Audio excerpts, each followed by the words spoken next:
morning, students. So, today we are going to start our next chapter, that is photosynthesis in higher plants, chapter number 13. So, first of all, we all know that the chloroplast, which are the green plastid and occur in the green parts of the plants, they are the actual site of the photosynthesis. We know that. Okay, so chloroplast हम basically इसके बारे में पढ़ते आ रहे हैं from the 8th standard that chloroplast green plastid है and are responsible for the formation of the food in the plants. Okay, so chloroplast of the higher plants, they are usually discoid in shape. Okay, and they actually help in the formation of the food, or we can say that they also help in the photosynthesis process. Okay, so जो photosynthesis है that actually have the photosynthesis that actually has two phases. First one is light phase and the other one is darker phase, or we can say that light reaction or the dark reaction. ठीक है, so the light reaction in the photosynthesis process is also called biochemical process. Okay, biochemical process or photochemical process, sorry, not biochemical, it is called photochemical. It is called photochemical. ठीक है, so light reaction is called photochemical, whereas the dark reaction, it is called biosynthetic phase. It is called biosynthetic phase. Okay, so light reaction. अब ये जो light reaction और dark reaction, ये दोनों है, ये कहाँ पे हो रही है? क्लोरोप्लास्ट में ही हो रही है, because the photosynthesis occurs in the chloroplast. Okay, तो जो क्लोरोप्लास्ट है उसके स्ट्रक्चर को एक बार स्टडी करते हैं, that where this light reaction और दिस डार्क रिएक्शन आकर इन द क्लोरोप्लास्ट. सो अगर नॉर्मल स्ट्रक्चर देखें क्लोरोप्लास्ट का, it has the outer layer और the outer membrane, inner membrane. Okay, there is a structure, a circular structure is there. Okay, so this circular structure is nothing but the thylakoid. Okay, these are called thylakoid. So ये जो plates हैं, they are called as thylakoid. और पूरा का पूरा ये जो structure है, ठीक है, which is formed of many thylakoids is called granum. ठीक है, ग्रैनम फॉर द सिंगुलर. और अगर हम मल्टीपल के लिए यूज़ करेंगे, मतलब number of thylakoids are present multiple of granas granum. ठीक है, दे फॉर्म्ड ग्रैना. ठीक है, सिंगुलर फॉर ग्रैनम और प्लूरल के लिए ग्रैना वर्ड यूज़ करते हैं. ठीक है, नेक्स्ट जो इसके आउटर स्पेस, ठीक है, कुछ तो थाइलाकॉइड्स प्रेजेंट है, ग्रैनम प्रेजेंट है साइटोप्लाज्म में, बट जो ये खाली स्पेस है, ठीक है, ये जो स्पेस है that is called stroma. Okay, and the two thylakoids they are connect by the granum lamella, और we can say the stroma lamella. ठीक है, लेमेला कंसीडर करते हैं which connect this two granum. Okay, so अगर थोड़ा सा और detail में स्ट्रक्चर देखें, so this is the structure of chloroplast. Again it has the outer membrane, it has stroma. यहाँ आप क्लियरली देख सकते हो that the space around the granum is called stroma. ठीक है, ये जो सर्कुलर प्लेट्स हैं दे आर कॉल्ड थाइलाकॉइड्स, और ये full this number of plates they are considered as granum. Okay, this is inner membrane and this is stroma lamella. So जो light reaction है that is performed, ठीक है, light reaction that is performed in the membranes of thylakoid. ठीक है, light reaction which is also called photochemical reaction. और वो क्यों बोलते हैं मैं आपको लेटर ऑन बताऊंगी. थाइलाकॉइड की मेम्ब्रेन में light reaction is occur, whereas the dark reaction it occurs in the stroma region. ठीक है, स्ट्रोमा रीजन में क्या हो रही है? Dark reaction. Okay, so the darker reaction is occur in the stroma region. ठीक है, सो जो लाइट रिएक्शन है उसमें क्या होगा और डार्क रिएक्शन जो है उसमें क्या होगा? जो फोटोसिंथेसिस प्रोसेस है, I told you earlier that it is not a one step, it includes two step. ठीक है, It is a two-step process. First one, light reaction, also called photochemical, and the other one is darker reaction, also called biosynthetic phase. ठीक है. So जो light reaction है, light reaction में कुछ assimilatory powers का generate होना है. ठीक है, असिमिलेटरी पावर जो है वो जनरेट होती हैं in the light reaction and which occur in the thylakoid. ठीक है. So this step is followed by the second step in which the light is not directly required, है ना. लाइट जो है वो डायरेक्टली रिक्वायर्ड नहीं है, बट लाइट रिएक्शन में जो भी प्रोडक्ट की फॉर्मेशन होगी वो यूज़ होगा in the darker reaction. Let me tell you again कि दो स्टेप प्रोसेस है, लाइट और डार्क. ठीक है, दो स्टेप प्रोसेस है, लाइट प्रोसेस, लाइट रिएक्शन और डार्क रिएक्शन. लाइट रिएक्शन में आप देख रहे हो वर्ड लाइट मीन्स सनलाइट. ठीक है, सनलाइट यूज़ हो रही है और सनलाइट में कुछ असिमिलेटरी पावर्स बन रही हैं, कुछ पावर्स बन रही हैं. ठीक है, कोई भी प्रोसेस होता है उसमें एनर्जी की ज़रूरत होती है. So similar to that light reaction में कुछ पावर और एनर्जी जनरेट होती है जो कि फिर यूज़ होती है इन द डार्क रिएक्शन. ठीक है, और डार्क रिएक्शन उसमें जो है लाइट वैसे डायरेक्टली रिक्वायर्ड नहीं होती है, बट ये लाइट फेज से शुरू होता है और फिर फॉर अ लॉन्गर पीरियड तक चलता रहता है जब तक कि एनर्जी जो है वो ख़त्म नहीं होगी है. ठीक है, जब तक एनर्जी अवेलेबल होगी तब तक डार्क रिएक्शन जो है वो चलती रहेगी, मीन्स बायोसिंथेटिक फेज जो है वो चलती रहेगी. और बायोसिंथेटिक फेज में why it is called biosynthetic, कुछ सिंथेसाइज हो रहा है इसीलिए सिंथेटिक वर्ड यूज़ हो रहा है. So what is synthesize? Carbohydrate. ठीक है, जो कार्बोहाइड्रेट है उसकी फॉर्मेशन हो रही है. So the carbohydrate is glucose C6H12O6. ठीक है, फोटोसिंथेटिक रिएक्शन में यही प्रोडक्ट बनता है. तो इस प्रोडक्ट की फॉर्मेशन होती है इन द डार्क रिएक्शन, और we can say that the second step which occur in the stroma region. ठीक है, सो ये थी थोड़ी सी लाइट रिएक्शन और डार्क रिएक्शन की बात. अब इन डिटेल में समझते हैं कि जो लाइट रिएक्शन है वो क्या होती है. सो लाइट रिएक्शन में दो फोटो सिस्टम और दो pigment system we can say that involve रहते हैं. ठीक है, two pigment system is involve in this process. ठीक है, so light reaction of photosynthesis involve the participation of two separate pigment system. ठीक है, here you can see that photo system 1 or pigment system 1 or photo system 2.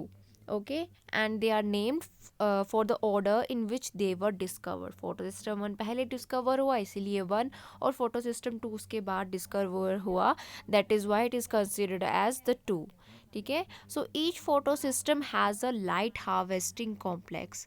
हर एक pigment system के पास अपना अपना light harvesting complex होता है. ठीक है, जैसे कोई भी रिएक्शन जब स्टार्ट होगी तो उसके पास कोई ना कोई स्टार्टअप होगा, सबस्ट्रेट होगा जहाँ से स्टार्ट होगी.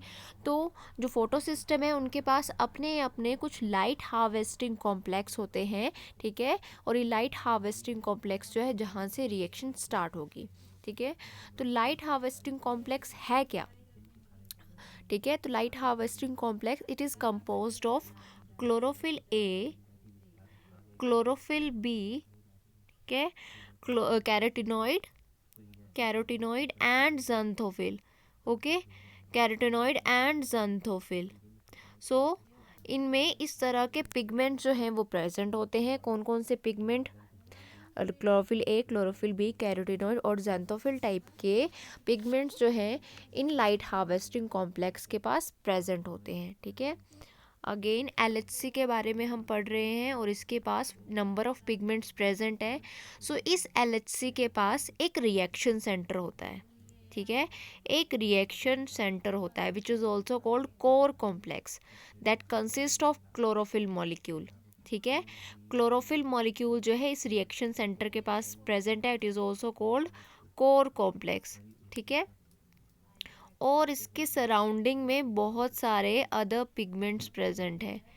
ठीक है, अदर पिगमेंट्स भी प्रेजेंट है, that is also called antenna. ठीक है, एंटीना कॉम्प्लेक्स, अदर जो पिगमेंट्स हैं.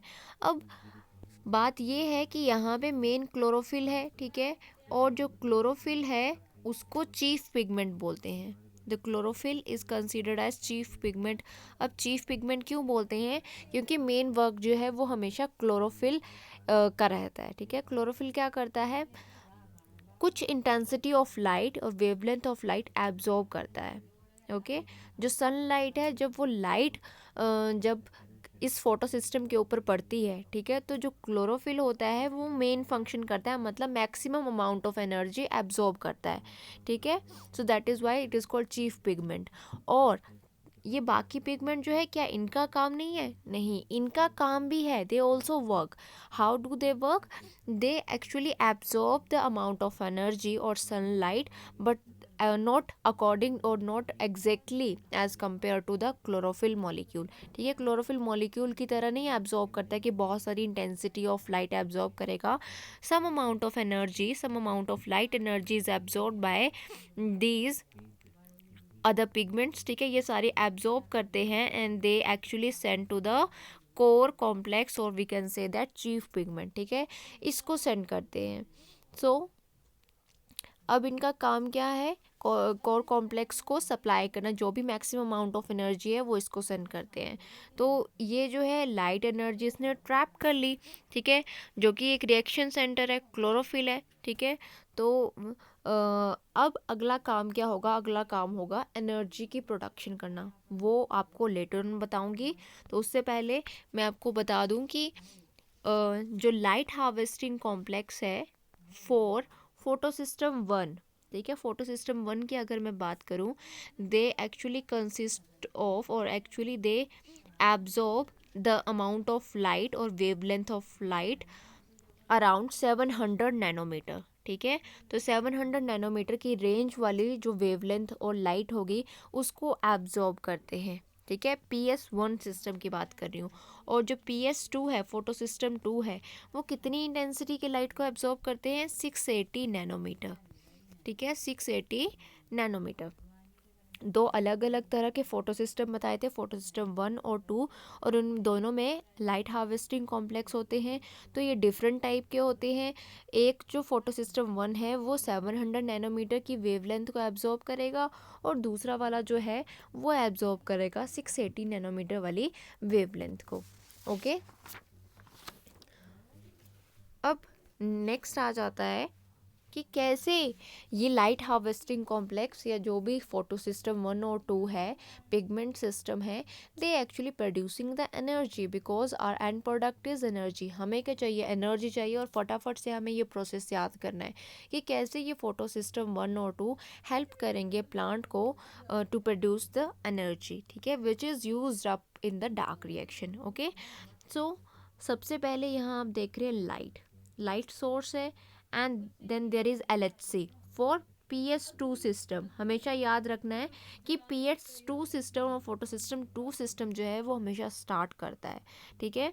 तो ये light harvesting complex of PS2 क्या करेगा, सबसे पहले जब इसके ऊपर लाइट एनर्जी फॉल ऑन होती है of the wavelength of 680 nanometre, ठीक है, ये कितनी एब्जॉर्ब करता है, 680 नैनोमीटर की वेवलेंथ को एब्जॉर्ब करता है। तो ये एब्जॉर्ब करके क्या करेगा, फोटोलिसिस ऑफ वाटर कर देता है, ठीक है। मीन्स जो लाइट है वो वाटर की लिसिस कर देगा, ठीक है, तोड़ देगा इसको। सो वाटर जो है वो टूट जाएगा into 2 electrons plus 2H positive and plus nascent oxygen में कन्वर्ट हो जाएगा, ठीक है। तो यहाँ से जो ये इलेक्ट्रॉन्स है ये एक्साइट हो जाते हैं और चले जाते हैं अपर स्टेट में, that is called electron acceptor. उस स्टेज में चले जाएंगे, इलेक्ट्रॉन एक्सेप्टर उनको एक्सेप्ट करेगा और उसके बाद सेंड कर देगा to the electron transport system, ठीक है। LHC क्या करता है, फोटोलिसिस ऑफ वाटर कर देता है, जिसमें से इलेक्ट्रॉन रिलीज होते हैं और वो चले जाते हैं एक साइड स्टेज में, जहाँ पे इलेक्ट्रॉन एक्सेप्टर उन्हें एक्सेप्ट कर लेता है, and they are send to the electron transport system, जहाँ पे ये इलेक्ट्रॉन क्या करते हैं, ADP को, ठीक है, एडिनोसिन डाइफॉस्फेट को कंबाइन कर देते हैं इनऑर्गेनिक फॉस्फेट के साथ, ठीक है। इनऑर्गेनिक फॉस्फेट के साथ मिलके ADP ATP में कन्वर्ट हो जाता है, ओके। देन अब जो इलेक्ट्रॉन्स बच गए from the electron transport system, ये चले जाते हैं सेकंड फोटो सिस्टम के पास, दैट इज़ फोटो सिस्टम 1, ठीक है। फोटो सिस्टम 1 के पास चले जाएंगे तो क्या होगा, फिर से इलेक्ट्रॉन जो है वो एक्साइट हो जाते हैं, बट क्या होगा, यहाँ पे हमें इलेक्ट्रॉन्स तो मिल रहे हैं, ठीक है, सनलाइट भी ज़रूरी है, तो सनलाइट यहाँ से पड़ रही है end of the range of 700 nanometre, ठीक है।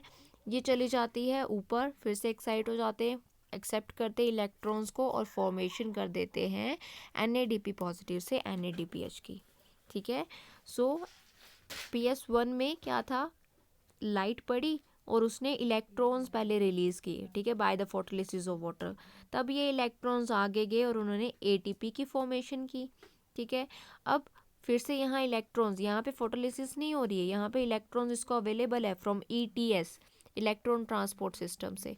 अब ये चले जाते हैं next, that is photo system 1 के पास, वहाँ पे एक्सेप्ट होते हैं, ठीक है, और फॉर्मेशन कर देते हैं अनदर एनर्जी करेंसी की, दैट इज़ NADPH, ओके। और हमारे पास ATP की भी फॉर्मेशन होगी और NADPH की भी फॉर्मेशन होगी, ठीक है। दो एनर्जी करेंसी हमारे पास आ गई, okay. So this one is also called phosphorylation, cyclic and non cyclic photophosphorylation. जब हम यहाँ पे देख रहे हैं, ठीक है, साइक्लिक प्रोसेस क्या होते हैं कि जिस प्रोडक्ट से शुरू करो, मान लो कि हमने यहाँ से शुरू किया है, यहाँ से शुरू किया और घूम फिर के जो है यहीं पे आ रहा है प्रोडक्ट, ठीक है, यहीं पे घूम फिर के प्रोसेस चल रहा है, that is called cyclic. But in case यहाँ पे जब यहाँ से शुरू कर रहे हैं हम, तो ये यहाँ जा रहा है, यहाँ जा रहा है, आगे जा रहा है, वो यहाँ जा रहा है, ठीक है। So this is considered as non cyclic, non cyclic photophosphorylation, ठीक है। और यहाँ पे हमारे पास साइक्लिक फोटोफॉस्फोरिलेशन भी हो रहा है कि जब हम PS1 सिस्टम को देख रहे हैं यहाँ से, ठीक है, इलेक्ट्रॉन एक्सेप्टर ने एक्सेप्ट किए इलेक्ट्रॉन्स, NADPH बन गया, वापस से ये इलेक्ट्रॉन ट्रांसपोर्ट पे इलेक्ट्रॉन्स को सेंड कर देता है, ठीक है। वापस जो इलेक्ट्रॉन्स हैं वो यहाँ चले जाते हैं ETS के पास और दोबारा से फिर PS1 सिस्टम के LHC के पास, फिर से ऊपर, फिर से इस साइड, और बार बार सर्कल में घूमते हैं। So this is also considered as cyclic photophosphorylation, ठीक है। सो आई होप आपको नॉन साइक्लिक और साइक्लिक फोटोफॉस्फोरिलेशन में समझ आ गया होगा, ठीक है। Plus this whole scheme is considered as Z scheme, ठीक है, जेड स्कीम। क्वेश्चन क्या आता है आपको, क्वेश्चन ऐसे आ सकता है what is Z scheme, and question जो है आपको फोटो सिस्टम 1 पे आ सकता है, फोटो सिस्टम 2 पे आ सकता है, प्लस आपको नॉन साइक्लिक या साइक्लिक फोटो रिलेशन पे, फॉस्फोरिलेशन पे आ सकता है। और दूसरी बात, आपको ये पूछा जा सकता है कि व्हाट आर असिमिलेटरी पावर्स, ठीक है। तो ATP here, ATP and NADPH is the assimilatory power, okay.